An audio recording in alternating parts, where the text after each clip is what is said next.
Today I'm going to answer the question, how do I use classes and assignments as an educator in Onshape on an iPad or iPhone or any Android device running the Onshape application?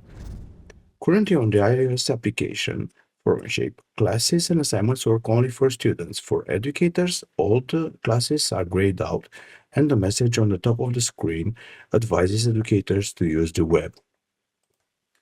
As any mobile device has a browser, educators may connect to Onshape using it for the classes management.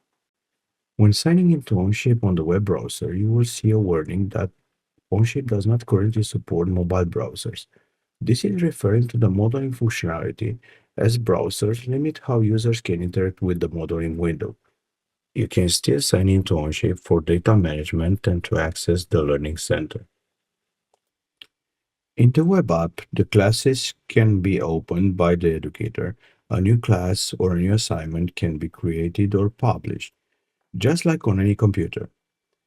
Here, the educators can perform all the needed actions, adding members in a class, creating and publishing the assignments, checking status of students in the assignments. Once the students have sent their work, if the educator needs to open the document, the educator in the browser simply clicks the link to the document that needs to be verified, and there will be a pop-up on top to open the document in the Onshape application with the blue Open button.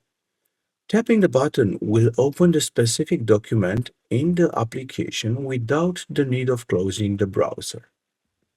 I hope that helped answer any questions about using only an iPad or any other mobile device as an educator for classes and assignments.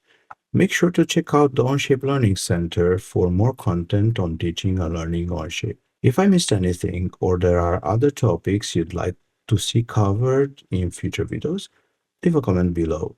Thank you and see you next time.